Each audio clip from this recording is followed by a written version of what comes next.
할렐루야. 우리 앞뒤 좌우 옆에 계신 분들과 먼저 인사 한번 나누겠습니다. 오늘 밤에 뵙게 돼서 참 반갑습니다. 오늘 밤에 뵙게 돼서 참 반갑습니다. 다시 한번 이렇게 인사 나누겠습니다. 믿음으로 승리합시다. 믿음으로 승리합시다.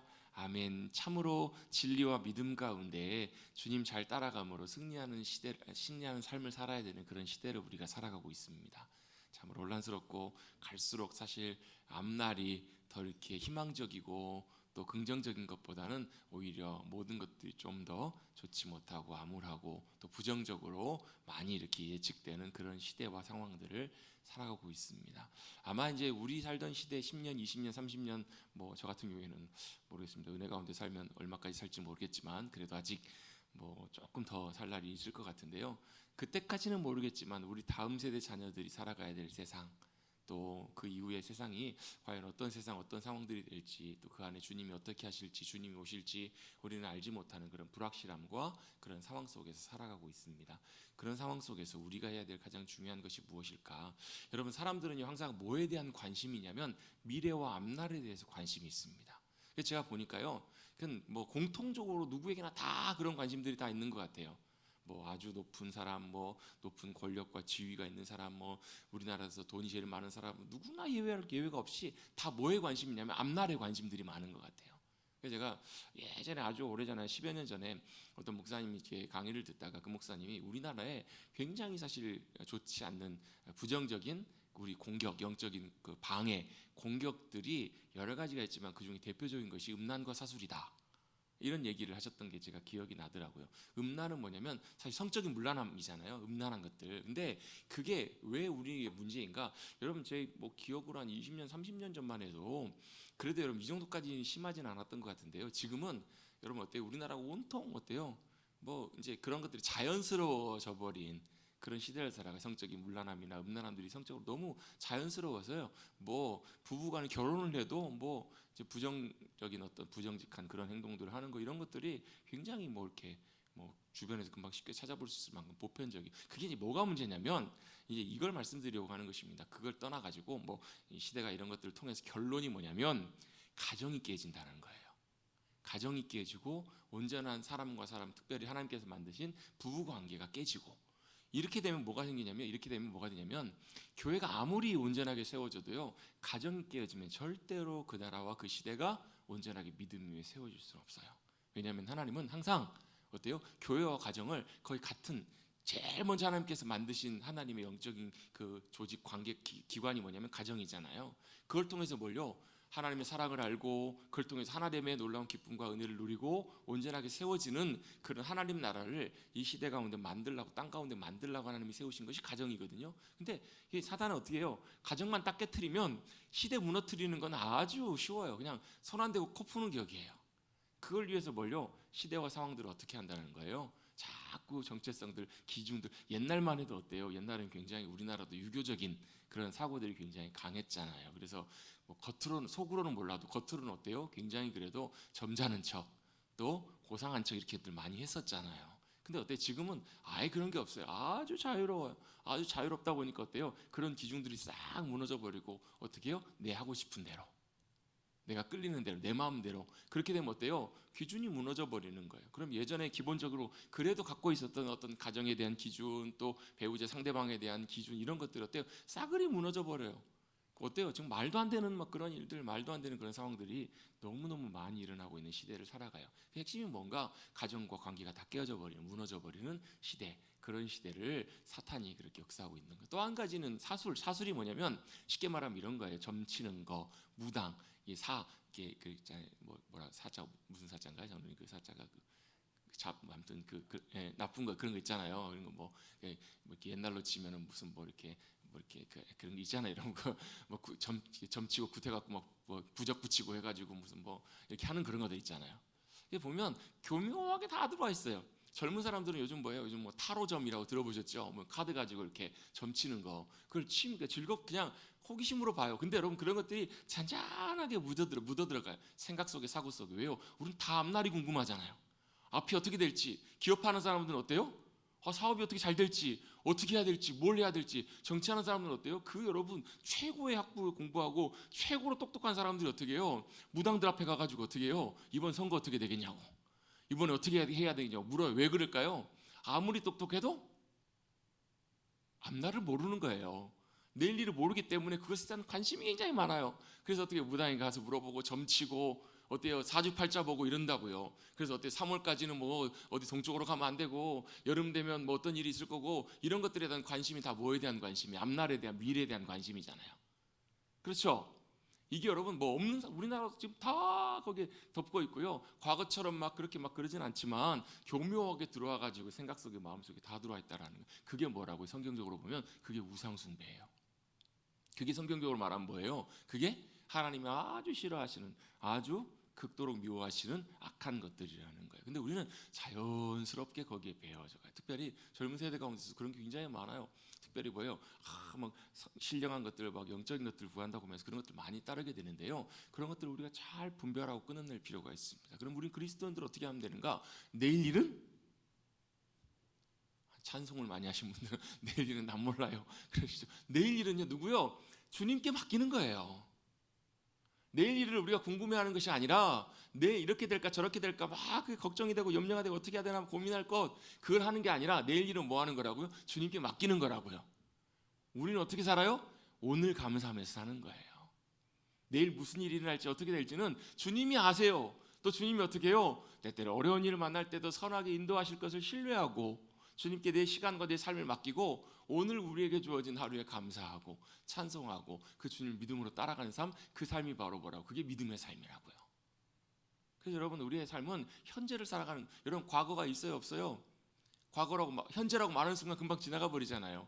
현재가 뭐예요? 오늘 이 시간 함께 하시는 그 주님께 감사하며 오늘 이 시간 그 주님과 함께 믿음으로 살아가기를 원하는 것, 그게 바로 현재를 살아가는, 앞날도 마찬가지고요. 여러분 그런 귀한 믿음의 삶을 살아가시는 저와 여러분 되시기를 간절히 주님의 이름으로 축원합니다. 그게 여러분 우리의 믿음의 삶이에요. 뭘 믿고 살아가세요? 하나님을 신뢰하고 살아가신다면 우리의 앞날도, 우리에 있는 현실과 상황들도, 지금 우리에 있는 형편과 처지도 주님이 아시고 주님이 보시고 신실하게 역사하시고 인도하시고 붙드시고 예비하시고 함께 하실 것을 믿고 의지하고 나아가는 삶, 그 삶이 바로 믿음의 삶이 아니겠냐는 거예요. 여러분 그런 믿음으로 주님과 함께 믿음으로 나가시는, 주님께 더 가까이 나가시는 저와 여러분 되시기를 간절히 바랍니다. 그리고 우리가 거기 있어서 가장 중요한 요소 중에 하나가 바로 기도인데요.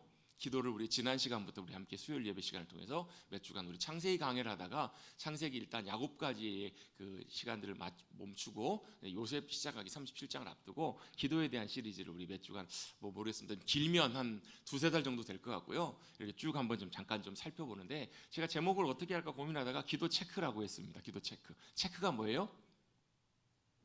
체크? 확인해 보는 거잖아요. 너무 죄송합니다. 영어 어려운 말을 써서 제가 너무 어려운 단어를 제가 사용해가지고 체크가 뭐예요? 확인해 보는 거예요. 점검해 보는 거예요. 뭘요? 우리 기도를요. 왜 우리의 기도가 점검이 필요할까? 제가 지난 시간에 서두에 무슨 말씀을 드렸냐면 우리만 기도하는 것이 아니라 우리가 예수님 믿기 전에도 기도했다고요.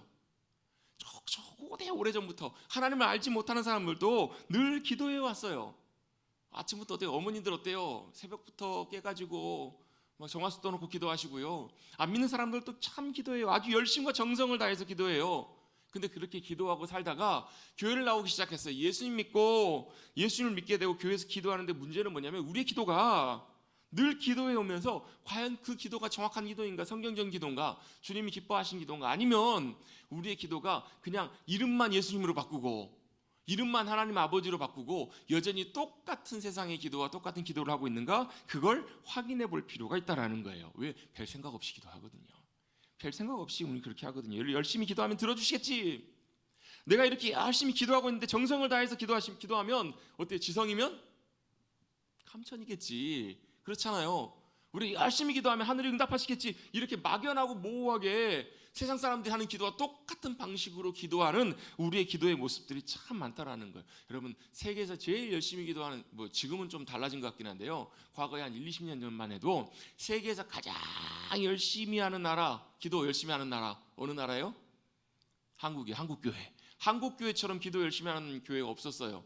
그래서 외국에 있는 목사님들이요, 한국에 뭐하러 오냐면 한국에 기도 배우러도 많이 오셨어요. 그러니까 외국에 뭐라고도 소개가 되냐면 영어로 통성기도라고, 통성 프레이어 이렇게 영어로 번역이 되고 나갈 만큼 기도하면 한국교회 열심, 그 기도의 열심을 따라오지 못할 만큼 많은 목사님들이 와서 배우고요, 철야 기도를 와서 배우고요, 막 그런 기도들을 많이 배웠다고요. 여러분, 그 교회마다 여러분 기도하지 않는 교회가 없고요, 성도들마다 기도하지 않는 성도들이 없잖아요. 그러면 어때요? 그렇게 기도하고 그렇게 믿음으로 나아가는 우리의 시대와 우리의 교회와 성도들이 살아가는 세상이 그렇게 기도대로 돼야 되는데 그렇게 돼요, 아니에요? 그렇게 되지 않는 것 같잖아요. 그럼 과연 뭐가 문제일까? 그러면 제가 지난주에 나누면서 대표적으로 왜 그렇게 안 될까? 그걸 제가 한마디로 한 목사님의 책에 있는 내용을 인용을 해서 소개를 했습니다. 뭐라고 인용을 했냐면, 우리가 기도하는데 예수님의 이름으로 기도하지 않아서 그렇다고. 기억나시죠? 일주일 만에 싹 잊어버리셨나 봅니다. 기도하는데 우리가 어떻게 기도하지 않는다고요? 예수님의 이름으로 기도하지 않기 때문에 그렇다는 거예요. 아니 목사님, 기도하는데 기도 마칠 때마다 우리 어떻게 기도해요? 하나님 아버지 기도해야 어떻게 끝나요? 예수님의 이름으로 기도합니다 하면 그 3척 정도도 다 하는 건데, 교회 조금만 다니면 다 하는 건데, 여러분 그렇게 기도하시죠? 여러분 기도하시면서 그냥 기도 끝날 때 여러분 그냥 끝내버리세요? 우리 기도 끝날 때 항상 어떻게 끝내세요? 예수님의 이름으로 기도합니다 아멘. In the name of Jesus, amen. 영어로 기도할 때도 그렇게 기도해요. 여러분 예수님의 이름으로 기도합니다 아멘 끝났다고 예수님의 이름으로 기도하는 것이 아니라고 말씀을 드렸어요. 여러분 그 뒤에다가 이름 붙인다고, 예수님의 이름 붙여가지고 기도한다고 그것이 예수님의 이름으로 기도하는 것이 아니라 어떻게 기도하는 거예요? 예수님의 이름으로 기도한다는 말은 예수님의 이름의 뜻, 예수님의 이름의 권세, 예수님의 뜻대로 하는 기도라고 말씀을 드렸어요. 예수님의 이름으로 기도한다는 말은 여러분 내 뜻대로 다 기도해놓고 내 마음대로 기도하고 끝에만 예수님의 이름으로 기도합니다 하면 이게 예수님의 이름으로 기도하는 기도가 아니라고요. 예수님의 이름으로 기도한다는 말은 무슨 얘기냐? 예수님을 걸고 예수님이 원하시는 대로, 예수님의 뜻대로. 그래서 여러분 우리의 가장 온전한 기도의, 우리의 신앙의 제일 좋은 모습 중에 하나가 뭐냐면, 그걸 표현해 보면 우리가 원하는 것과 하나님이 의도하신 뜻과 만나는 거, 하나가 되는 거예요. 더 쉽게 표현해 보면 우리의 기도와 하나님의 뜻이 딱 같아지는 것, 이게 진짜 가장 좋은 바람직한 믿음의 삶의 모습이에요. 아멘? 그렇게 되시길 축복합니다. 어떻게 내가 원하는 것과 내가 원하고 필요한 것, 우리의 니드와 하나님의 원칙, 하나님이 원하시는 것, 그게 딱 만나는 거라고요. 그러면 어떻게 돼요? 여러분 저는 이렇게 표현을 해요. 기도는 뭐라고, 손뼉이 딱 마주치는 거라고. 왜요? 내 구하고 기도하는 것과 하나님이 원하시고 뜻하시는 것이 어떻게 해요? 딱 만나는 거. 그게 진짜 기도의 역사이고 주님이 원하시는 기도. 이게 무슨 기도? 이게 주님의 이름으로 하는 기도라고요. 이게 바로 주님이 기뻐하시는 주님의 기도예요. 여러분 우리가 기도 끝날 때마다 예수님의 이름으로 기도합니다 한데 실제로는 내 뜻대로 내 마음대로 하는 기도라면 그 기도는 예수님의 이름으로 기도했지만 예수님의 이름으로 기도하는 기도가 아니라는 거예요. 여러분 예수님이 예수님의 이름으로 기도한다는 것이 어떤 의미가, 예수님이 오늘 누가복음, 여러분 오늘 매일 성경 본문이 몇 절이었죠? 11장 1절부터 16절까지 말씀이었어요. 그죠? 아침에 읽으신 분 계시죠? 네, 계실 거예요. 무슨 내용이 나와요? 예수님이 제자들에게 기도를 가르쳐 주신 내용이 나와요. 예수님 우리도 좀 기도 좀 가르쳐 주세요. 어떻게 기도해야 돼요? 여러분 어떻게 기도하셔야 돼요? 예수님 가르쳐 주신 대로 하시면 돼요. 너희는 이렇게 기도하라. 그렇게 하시면 돼요. 끝. 오늘 설교 끝났어요, 여러분. 어떻게 기도하시면 돼요? 너 이렇게 기도하라. 그렇게 기도하시면 된다고요. 그 기도가 무슨 기도예요? 주님의 기도, 주기도, 주님의 기도문이라고 이렇게 주님이 가르쳐 주세요. 내용이 복잡해요, 단순해요. 누가복음에서는요, 마태복음 조금 더 설명이 돼 있지만 누가복음에서는 5개밖에 안 나와요. 아버지의 이름이 거룩히 여김을 받으시오며 나라가 임하시오며 일용할 양식을 주시옵고 우리가 형제를 용서함 같이, 우리를 잘못한 사람 용서한 것 같이 우리를 용서해 주시고 시험에 빠지지 말게 하십시오. 5개밖에 안 나와요, 여러분. 간단하죠? 5개 너무 복잡한가 봐요. 여러분 우리 예배 끝날 때마다, 새벽 예배 마칠 때마다, 수요예배 마칠 때마다 우리 기도하잖아요. 주일날은 기도를 하지 않지만 이제 예배 순서에 따라서 어떤 교회는 기도 인도자가 기도하고 마지막 연이어서 기도 끝난 다음에 우리의 기도를 주님의 기도로 함께 믿음으로 고백합니다. 주기도문을 같이 또 고백하는 교회들도 있어요. 왜요? 주님이 가르쳐 주신 기도가 우리의 기도의 모범이잖아요. 그렇게 하시면 된다고요. 아무도 못 믿으시네. 그 뭐 더 있는 것 같으세요, 여러분? 아니요. 그게 주님 우리에게 가르쳐 주신 기도예요. 근데 중요한 게 뭐냐면 그 기도의 의미가 무슨 의미냐는 거예요. 그 기도는 나의 기도보다 주님의 기도예요. 내 뜻대로 구하는 기도보다 주님의 뜻대로 구하는 기도예요. 근데 여러분 주님의 뜻대로 구하고 그래서 여러분 실제로 예수님이 그렇게 기도하셨잖아요. 실제로 예수님이 그렇게 기도하시고 그 기도 때문에 어떻게 해요? 십자가를 지시고 승리하신 거예요. 여러분 이게 중요한 게 이거거든요. 왜 예수님도 십자가 지실 때 고민과 갈등과 고뇌가 있으셨을까요? 없으셨을까요? 예수님도 십자가 지시기가 쉽지 않으셨다고요. 예수님도 십자가를 그렇게 쥐고 싶지 않으셨었어요. 왜? 인간으로 오셨기 때문에. 저와 여러분과 똑같이 예수님도 원하시는 것이 있으셨어요. 어떤 거예요? 아버지 할 수 있으시잖아요. 하나님 이거 안 하게 해주십시오. 이 잔을 내게 옮겨주십시오. 이게 예수님이 원하시는 거였다고요.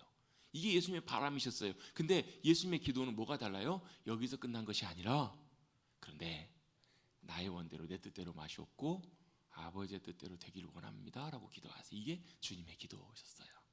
그리고 이렇게 주님 기도하시고 이 기도대로 이 기도를 통해서 어떻게 그 길을 가시는 삶을 사셨잖아요. 이 기도대로 그대로 그 길을 사셨기 때문에 우리에게 놀라운 십자가의 승리가 구원의 놀라운 은혜가 우리 가운데 임한 거고 2000년이 지난 우리가 이 자리에 함께 모여 있는 거예요. 주님의 이름으로.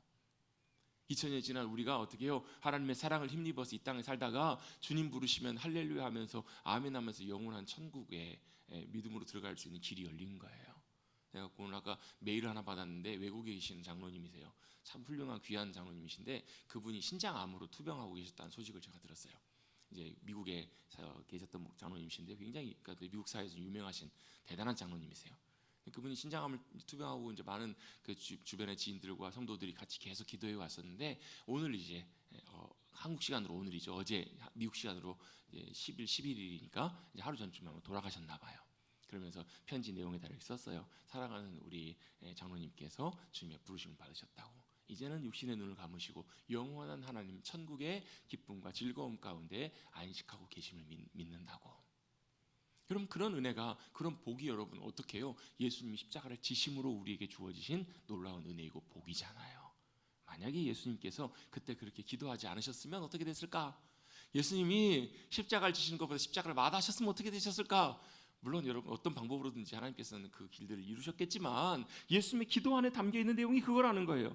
여러분 주님의 기도가 뭐예요? 겟세마네 사셨던 주님의 기도가 무슨 기도예요? 여러분 주님의 이름으로 예수님의 이름으로 기도한다는 의미가 무슨 의미죠? 내 뜻이 아니라 주님의 뜻대로 구하는 기도예요. 근데 여러분 이게 중요한 게 이거잖아요. 이게 예수님이 어떻게 정리해 주시냐면 이렇게 하는 기도를 이렇게 정리해 주세요. 너희는 먼저 그의 나라와 그의 의를 구하라. 그리하면 이 모든 것을 너에게 더하실 것이다. 주님의 나라와 주님의 의를 구하라. 너희의 뜻보다 이 땅에서 너희의 뜻 원하는 것보다 하나님의 나라, 하나님의 뜻, 하나님이 원하시는 것, 하나님의 의, 하나님의 공의와 질서를 너희가 먼저 구하고 나아간다면 주님의 뜻을 구한다면 우리의 삶의 모든 것들은 누가요? 주님이 아신다는 거예요. 우리의 필요를 아시고 채우시고 더하신다, 역사하신다. 이게 주님의 기도의 중요한 의미들하는 거예요. 그래서 그 주님의 기도 안에 뭐가 있어요? 우리에게 날마다 일용할 것들을 공급해 주는 주님을 신뢰합니다. 또 주님이 우리를 용서하셨기 때문에 우리도 이웃을 용서하고 사랑하는 삶을 살게 하옵소서. 여러분 진짜 그래요. 여러분 이 주님이 가르쳐주신 이 기도가 우리의 삶만 돼도 여러분 우리의 삶은 놀라운 변화를 경험하게 될 거예요. 이게 뭐라고? 이게 주님의 기도예요. 이게 뭐라고요? 주님의 이름으로, 예수님의 이름으로 기도하는 기도라는 것입니다.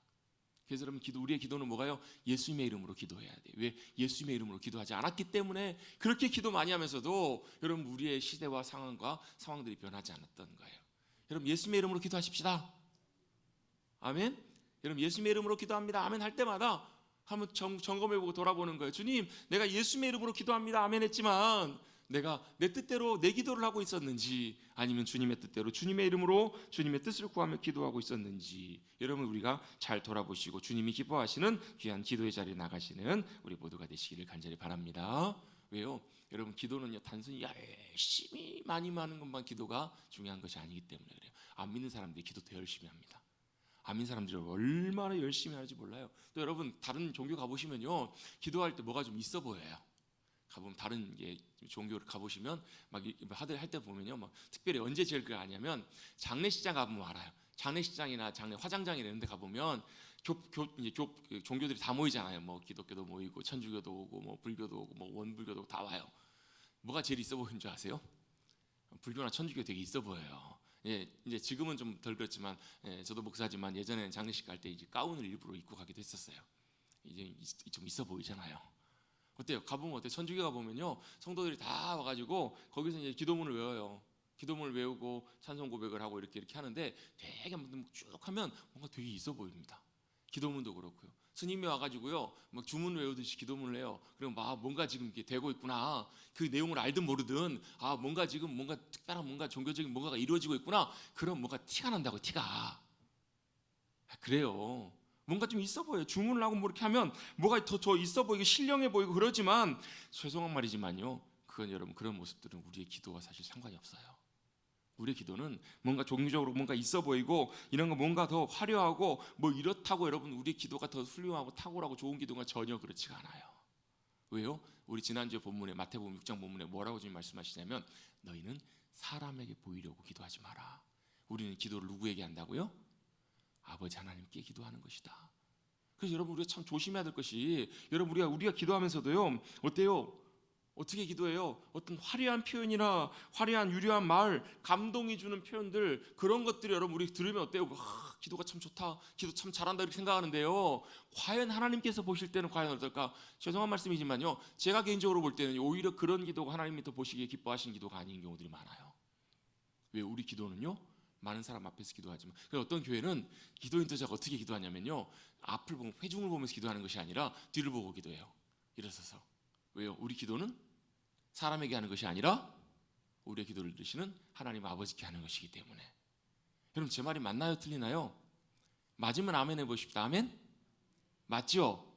맞는다면 여러분 우리가 사람을 의식하고 생각하는 것보다 우리의 기도는 하나님께, 우리와 함께 하시는 하나님께 기도하는 것, 나아가는 것. 그래서 주님이 가르쳐준 기도로, 주님의 기쁨으로 나아가는 기도가 정말 주님이 기뻐하시는 기도라는 것. 자칫 잘못하면 예수님이 지적하신 것처럼 외식하는 기도, 사람들에게 잘 보이려고 하는, 드러나는 그런 기도로 우리가 기도의 자리에 나아갈 수 있기 때문에 그래요. 사람에게 보이려고 기도하지 마라. 왜냐하면 우리가 하는 기도는 막연한 어떤 신적인 대상에게 하는 종교적인 의식이 아니라 살아계신 하나님, 그리고 하나님이 누구세요? 우리의 아버지 되시는, 예수님 뭐라고 표현하세요? 아빠 아버지. 같이 한번 해보시겠습니다. 아빠 아버지.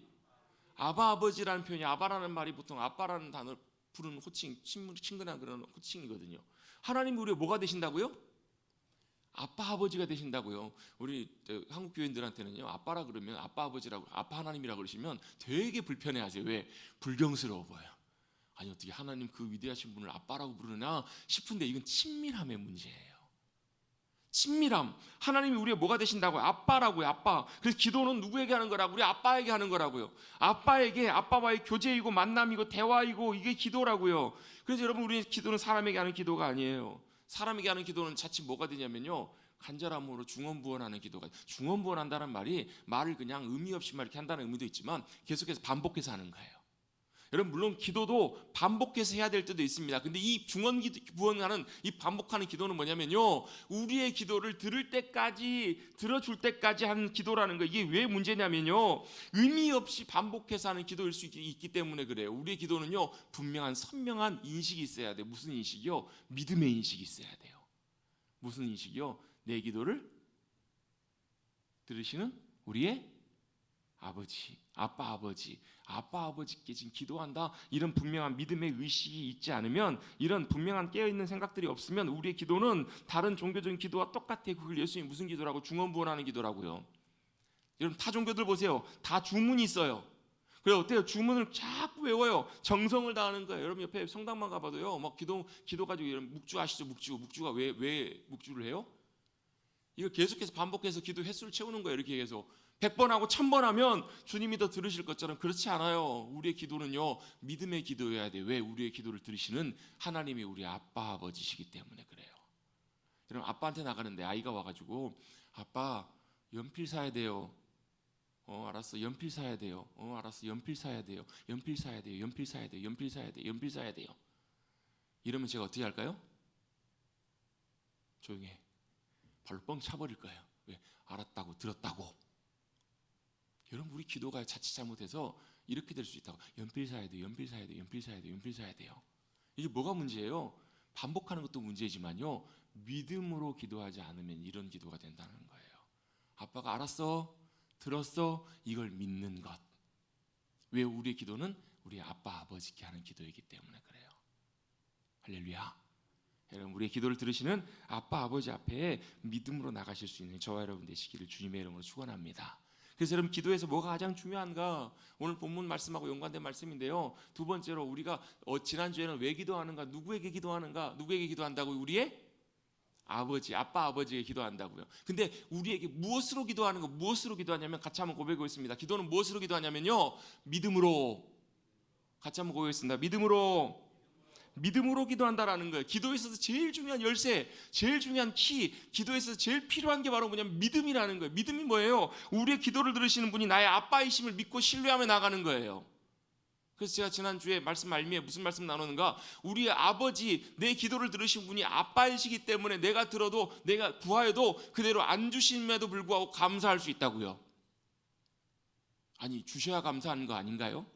안 주셔도 감사한다고. 왜요? 우리의 아빠 되신 하나님께서 우리의 기도를 들으시기 때문에, 그리고 가장 좋은 것으로 주시는 분이시기 때문에 그래요. 그래서 여러분 우리 기도의 두 가지 요소를 팀 켈러라는 참 귀한 목사님, 저도 팀 켈러 목사님 책을 참 좋아하는데요. 팀 켈러 목사님 참 기도의 중요한 정의를 두 가지를 말씀했어요. 우리의 기도가 뭐가 포함되어 있는가? 요구와 관계, 교제라는 거. 요구와 교제라는 거예요. 요구와 교제. 요구는 뭐예요? 구하는 거예요. 근데 여러분 우리의 기도의 대부분은 요구예요. 요구, 간구잖아요. 여러분 한번 여러분의 기도를 한번 쫙 한번 돌아보세요. 여러분의 기도가 뭘로 채워져 있는지, 뭘로 채워져 있어요? 하나님 아버지 해가지고 감사합니다 해가지고 회개하고 그 다음부터는 뭐예요? 다 우리의 간구잖아요. 그렇죠? 근데 여러분 간구만, 요구만 우리의 기도가 아니라 거기에 또 기도가 뭐가 포함되냐면 교제가 포함되어 있다고요. 교제는 무슨 교제예요? 아빠와의 교제, 사랑하는 친구와의 교제, 교제처럼 하나님과 그렇게 우리가 교제하는, 교제가 뭐예요? 만나는 거예요. 그래서 여러분 우리의 기도를 통해서 여러분 우리가 뭐라는 거예요? 하나님과 은밀한 관계, 친밀한 관계를 확인하기 때문에 여러분 뭐가요? 아빠와 아버지를 아는 기쁨, 하나님이 우리의 아빠 아버지심을 더 분명하게 아는 사람일수록 기도가요 간구보다 교제의 큰 기쁨을 누리게 된다는 거예요. 함께하는 시간, 만나는 시간. 여러분 그렇잖아요. 오랜만에 좋은 마음 편한 친구 만나시면 여러분 어떠세요? 친구들 없으신가 봐요. 친구들 만나시면 어떠세요? 오랜만에 마음이 어때요? 마음에 무거운 짐도 훌 털어버리고 참 좋잖아요. 안 그러세요? 아, 그래요. 그렇더라고요. 사람은 혼자 살아가는 존재가 아니에요. 사람은 이 땅에서 관계 가운데 살아가는 존재이기 때문에 그래요. 하나님과의 관계, 사람과의 관계. 그래서 그 사람과의 관계가 참 중요하고, 사람과의 관계, 그 교제를 위해서 하나님께서 만들어 오신 이 땅의 기관이 교회 공동체예요. 그게 바로 주님의 목적이에요. 그래서 교회에서 교제가 중요한 이유가 그냥 그 교제는 그냥 단순히 사람들과 친하게 재밌게 놀고 그건 여러분 세상에서 하는 거거든요. 우리는 무슨 교제예요? 영적인 코이노니아, 영적인 교제를 만들고 누리도록 교회 공동체를 만들어 놓으신 거예요. 얼마 전에 제가 아는 어떤 분도요, 참 혼자 외롭게 지내다가 오랜만에 가깝게 지내는 편한 사람들과 함께 만났더니 얼굴이 환해졌어요. 얼굴이 환하게 펴지더라고요. 왜 그래요? 그게 교제의 기쁨이라는 거예요. 만남의 기쁨인 거예요. 누군가 봐도, 누군가 보기만 해도, 저도 그런 분이 좀 몇 분 계시거든요. 통화만 해도 막 그냥 별 얘기도 안 했는데 마음이 참 편안해지고 좋아요. 여러분 그런 분 있으세요? 그런 분이 여러분의 아버지가 되시길 축복합니다. 그게 뭐라고? 그게 기도의 교제의 기쁨이라고요. 기도는 단순히 간구하면서 그치는 것이 아니라, 우리 찬송가 있잖아요. 내 기도하는 그 시간 그때가 가장. 진짜 즐거우세요? 양심 있으면 여러분 진심으로 고백하셔야 돼요. 찬송하실 때. 진짜 그러세요? 기도가 의무 아닌가요? 아니 기도가 의무, 목사님 기도해야 돼. 당연히 교회 다니까 의무적으로 기도해야지. 또 언제 기도해요? 기도할 일이 생겨가지고 절박해가지고 그것 때문에 기도해야지. 예, 물론 그때도 기도해야 돼요. 근데 그거보다, 그걸 넘어서서 우리가 믿음으로 우리의 기도를 들으신 하나님이 누구신지를 더 분명하게 알고 안다면, 그 주님을 만나는, 그 하나님과 만나는 그 교제의 기쁨을 누리는 기도의 자리에 나가게 된다는 거예요. 그래서 J.I. 패커라는 목사님도 기도는 뭐라고요? 의무를 넘어서서 기쁨의 자리까지 나가는 귀한 은혜라고. 여러분 기도가 저와 여러분의 영적인 귀한 주님과의 교제를 통한 누리는 기쁨과 즐거움이 되실 수 있게 되기를 주님 여러분 축복합니다. 기도는 여러분 뭐예요? 주님과 만나는 교제의 즐거움이에요. 그래서 그렇게 하나님을 알아가는 기쁨을 누려본 사람일수록 간구보다, 자기의 요구가 관철되는 것보다 아버지를 알아가는 그 기쁨, 함께 누리는 그 기쁨을 더 크게 누린다라는 거예요. 그게 우리가 누구에게 기도하는가? 바로 그 기도의 중요한 하나의 핵심이고 초점이라는 것입니다. 그리고 그 주님 앞에 믿음으로 나갈 때, 기도로 나갈 때 제일 중요한 것이 바로 믿음입니다. 여러분, 초대교회 성도들과 지금 우리 시대를 살아가는 우리 교인들과 성도들과 차이가 있다면 뭐가 제일 큰 차이일까요? 믿음이 있고 없고의 차이예요. 믿음의 문제가 굉장히 차이가 커요. 믿음을 잃어버리면, 믿음이 없으면 여러분, 우리 기도도 당연히 사그라듭니다. 우리의 기도도 자연스럽게 없어져요. 여러분, 그렇잖아요. 목사님이 해야 될 제일 중요한 것 중에 하나가 뭐예요? 닥달하는 거예요.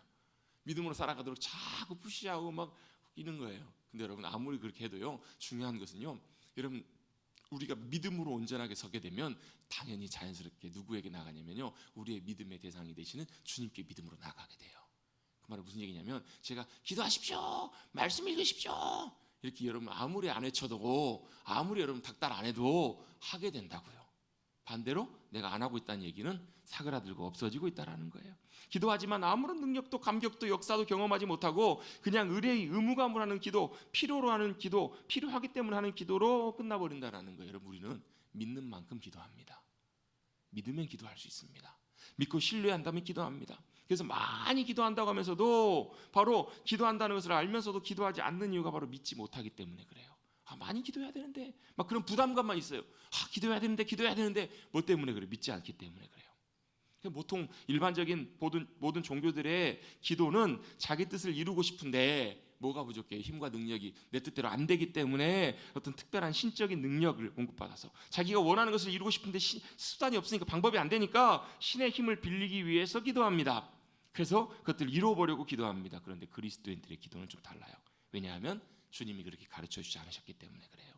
초대교회 성도들, 믿음의 선지들이 그렇게 하지 않았기 때문에 그렇습니다. 여러분, 왜 우리는 기도합니까? 누구 때문에 기도합니까? 무엇을 기도합니까? 무엇을 의지해서 기도하십니까? 우리의 분명히 기도해야 될 목적과 방향과 이유와 우리의 기도의 분명한 통로들이, 도구들이 달라져야 될 줄로 믿습니다.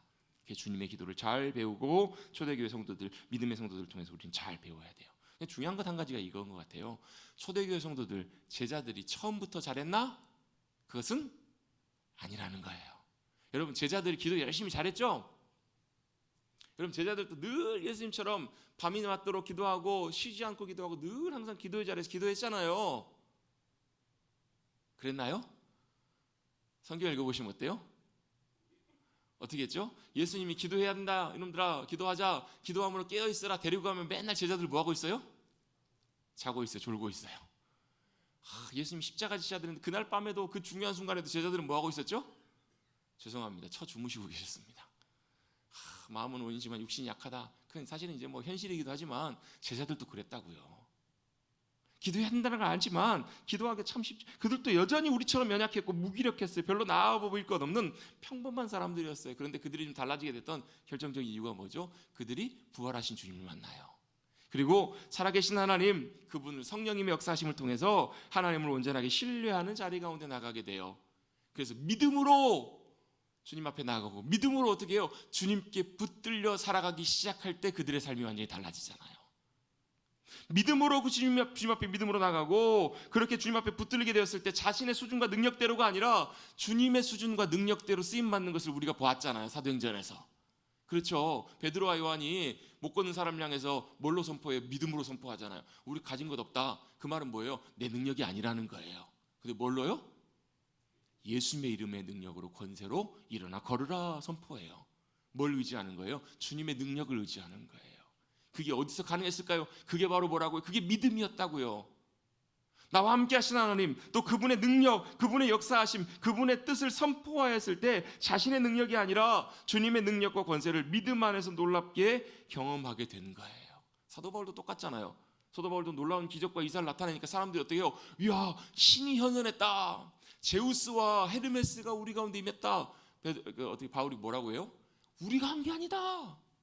내가 한 게 아니다. 아니, 사도 바울이 귀신을 내어쫓고 사람 고쳤잖아요. 아닌가요? 뭘로 한 거예요? 내 능력으로 한 것이 아니라 믿음으로 나와 함께 하시는 주님의 능력을 의지해서 그 역사를 나타낸 거잖아요. 마찬가지입니다. 우리의 삶도 마찬가지고 우리의 기도도 마찬가지입니다. 처음부터 위대한 사람들이 아니었어요. 그런데 그들이 주님을 신뢰하고 믿음으로 자기 자신을 맡기고 믿음 안에서 주님 앞에 붙들리게 되었을 때, 주님의 뜻을 구하며 주님 따라가게 됐을 때 주님의 놀라운 역사를 경험하게 되었던 거예요. 그게 바로 뭐라고? 그게 믿음이에요. 그래서 여러분, 우리는 세상을 어떻게 해요? 우리가 믿는 만큼, 우리가 세상보다 우리의 믿음이 커질 만큼 세상이 우리 가운데 변화되는 놀라운 역사를 경험하게 돼요. 믿음으로 기도하십시다. 어떻게 해요? 믿음으로 기도한다는 말, 주님을 신뢰하고 기도한다는 거예요. 주님을 의지하고 주님이 우리 가운데 함께 하시는 주님의 역사하심을 의지하고 기도한다는 거예요. 그런데 한 가지가 있습니다. 오늘 본문에 보면 이런 내용이 나와요. 도마가 예수님께 묻습니다. 뭐라고 물어요? 예수님, 우리가 그 길 모르는데 우리가 어떻게 갈까요? 사실 이제 앞에 5절, 6절, 7절 말씀은 이제 문맥이 연결되기 때문에 제가 같이 연결해 놓은 건데요. 뭐 여러분 이 말씀 잘 아시잖아요. 내가 곧 길이요 진리요 생명이다. 그러면서 무슨 말씀하세요? 7절에 보시면 너희가 나를 알았더라면 내 아버지도 알았으리로다. 내가 누구예요? 처음에 너희가 나를 알았다? 예수님을 알았다면 누구도 안다고요? 아버지 하나님도 너희가 알았을 것이다. 분명히 알았으리로다. 이제부터 너희가 그를 알았고 또 보았느니라. 자, 예수님 뭘 말씀하고 계시는 거예요? 지금 도마에게 나를 본 자가 누구를 본 거라고요? 하나님 아버지를 본 것과 똑같다라는 걸 예수님 말씀해 주세요. 이 말씀을 하시고 그 뒤에 이어지는 빌립이 했던 말, 이 말과 이 문맥이 좀 연결이 돼요. 8절입니다. 빌립이 이르되 뭐 해달라는 거예요? 주여 아버지를 우리에게 보여주옵소서. 그리하면 충분하겠습니다. 족하겠습니다. 라고 빌립이 예수님께 요청을 합니다. 예수님이 지금 뭘 요청하는 거예요? 아버지 하나님을 좀 보여달라는 거예요. 하나님을 보여주면 우리가 더 잘 믿을 것 같다고, 충분할 것 같다고. 여러분 어때요? 하나님 보여주시면 더 잘 믿을 것 같으시죠? 세상 사람들과 안 믿는 사람들 가운데 그런 사람들이 있어요. 아니 좀 하나님 살아계신다며 좀 보여줘봐. 그럼 믿을게. 그런 거 들어보신 적 있으시죠? 보여줘봐. 너 보여주면 믿는다니까. 근데 그거 아세요? 보여주면 못 믿는 거?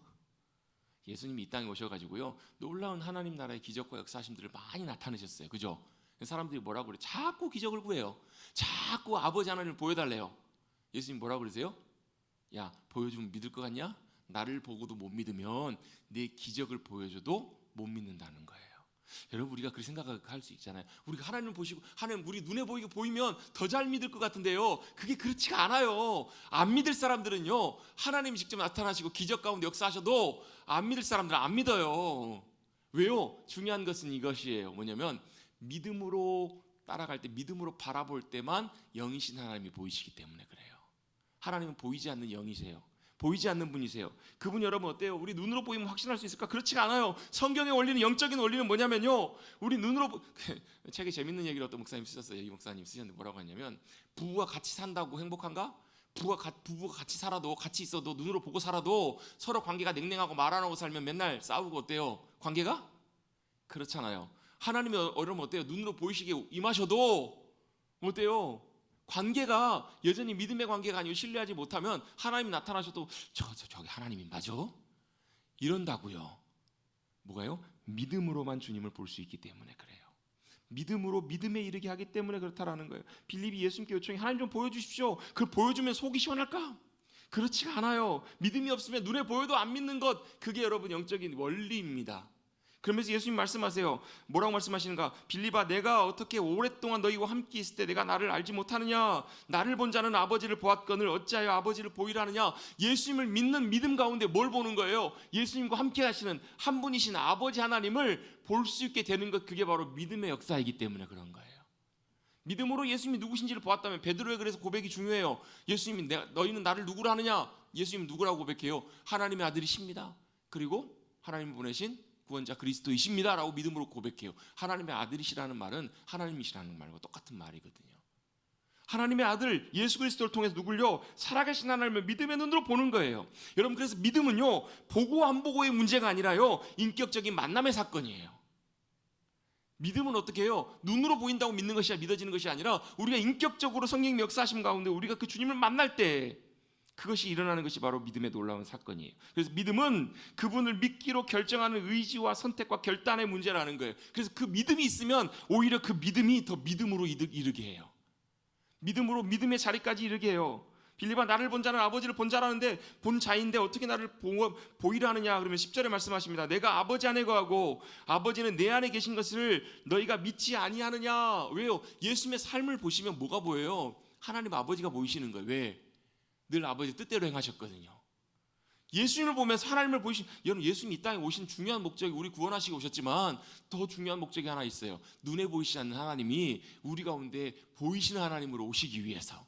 사도 요한은 그래서 요한 1서에 보면 뭐라고 표현하냐면, 우리가 하나님 말씀이셨는데 하나님 그분을 눈으로 보았고 손으로 만졌고 우리가 함께 만나고 먹고 마셨다고. 그분이 누구세요? 육신의 모습으로 오신 하나님, 아들 예수 그리스도, 그분이시라는 거예요. 예수님을 통해서 누가요? 예수님과 함께 하시는, 예수님이 아버지 안에 계시고 하나님 아버지가 예수님 안에 계시는 그 놀라운 하나님 아버지의 영광과 하나님의 놀라운 것들을 보게 하시기 위해서 이 땅에 오셨다라는 거예요. 내가 너에게 이르는 말은 스스로 하는 것이 아니라 아버지께서 내 안에 계셔서 그의 일을 하시는 것이라.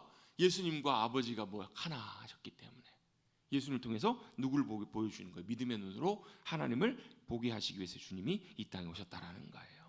그래서 하나님을 본자, 여러분 하나님을 보면 어떻게 할까요? 사람들이 두려워서 모세한테 나중에 그래요. 시내산에서 하나님이 임재하셨을 때, 모세 선생님 우리 못 가겠습니다. 선생님이 보고 들어서 우리에게 전해 주십시오. 왜요? 너무 무서웠거든요. 성경에 보면 하나님을 본 자는 어떻게 다 죽는데요. 하나님 볼 수 있어요, 없어요? 못 봐요. 근데 어떻게 봐요? 믿음으로 주님을 봐요. 믿음으로 예수님이 이 땅에 오셔서 예수님과 함께 하시는 그 하나님 아버지를 볼 수 있다는 거예요. 그러면서 예수님 말씀하십니다. 뭐라고? 11절입니다. 뭐라고 말씀하시는가? 한번 11절을 같이 한번 읽어보겠습니다. 시작.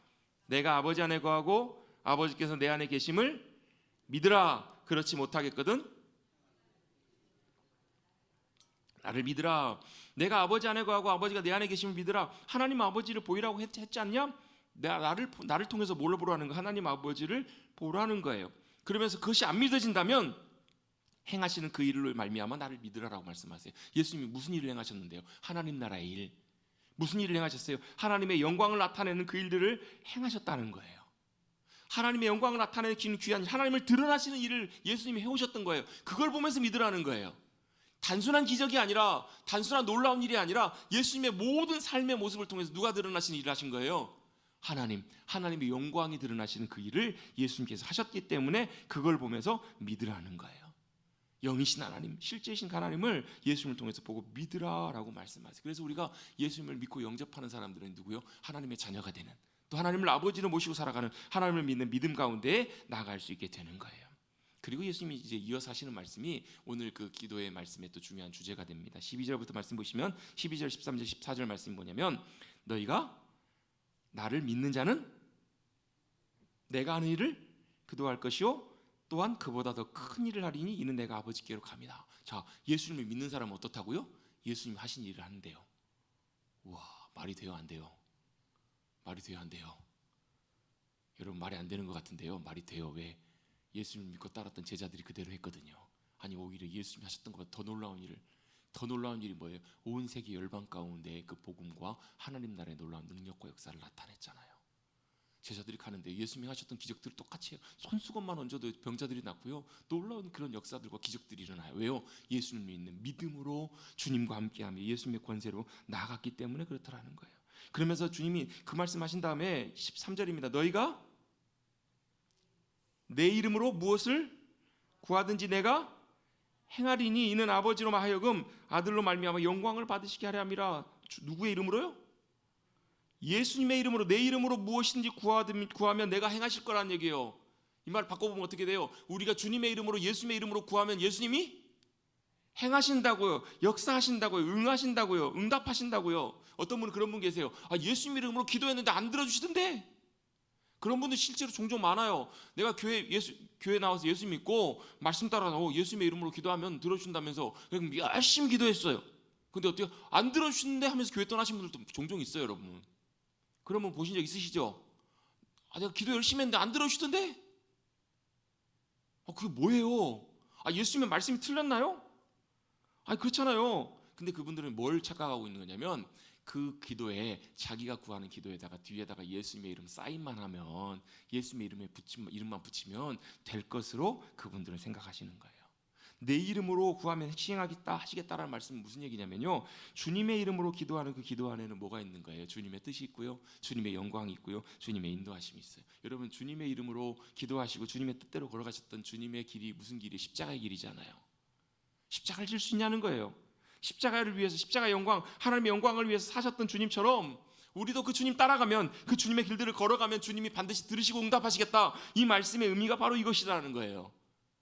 주님의 기도, 예수님의 기도의 목적이 무엇인가? 여러분 그 다음에 그래서 여러분 13절 14절 말씀을 보시면요, 내 이름으로 무엇이든지 구하면 내가 행하리라 이렇게 말씀하고 있는데, 그 말씀 안에 담겨 있는 중요한 의미가 뭐라는 거예요. 무슨 의미냐면 내 뜻이 아니라 예수님의 기도의 목적이 주님의 뜻에 순종하며 따라가시는 것이었다면 것처럼 우리의 기도의 목적도 어떠라는 거예요. 십자가 지고 가신 주님, 그 길 주님 잘 따라가는 그 가운데 바로 주님의 역사하심이 함께 하신다라는 거예요. 그래서 기도는 믿음으로 하는 것입니다. 믿음으로 기도하는 것이고요. 믿음으로 기도할 때 어떻게 해요? 주님의 이름으로, 주님의 이름에 합당하게 기도하는 것입니다. 여러분 우리 그런 표현 있잖아요. 그 이름에 걸맞게 살아가는 거. 여러분 그렇잖아요. 우리가 뭐 학생이 되었어요. 뭐 유명한 뭐 서울대 학생이 됐어요. 그럼 어떻게 살아가요? 서울대 학교 학생으로 걸맞게 살아가는 거. 여러분 우리가 예수님의 이름으로 기도한다라는 말은, 믿음으로 기도한다라는 말은 예수님의 이름에 걸맞는 삶, 예수님의 이름에 걸맞게 구하는 것입니다. 그게 바로 우리의 기도의 중요한 부분입니다. 우리 뜻대로, 우리 마음대로 구하면 주님이 들으신다, 그런 의미가 아니라 주님의 뜻대로 구하는 것, 주님의 이름으로 구하는 것, 주님이 원하시는 것, 주님이 합당하게, 주님이 보시기에 기뻐하시는 뜻대로 기도하면 주님 반드시 들으신다라는 거예요. 야고보서에 보면요, 기도를 주님이 들으시지 않는 이유를 설명해 주는 표현이 한 절 나오는데 뭐라고 하냐면, 너희가 정욕에 구하려고 쓰려고 구했기 때문에 안 들으신다. 여러분 우리 기도 가운데 주님이 안 들으셨다, 우리의 기도에 주님 응답하시지 않으셨다, 그러면 여러분 한번 체크해 보세요. 혹시라도 주님의 뜻과 주님의 이름이 아니라 내 정욕과 내 뜻대로 구하고 기도했던 것은 아닌지. 여러분 우리는 어떻게 기도하셔야 돼요? 믿음으로 기도하시되 말씀의 뜻을 따라 기도하시고요. 그래서 우리 지난주에 제가 서두에 그런 말씀 드린 적이 있어요. 우리 제일 좋은 기도 중에 하나가 뭐예요? 말씀대로 기도하는 거. 말씀이 기도가 되는 거.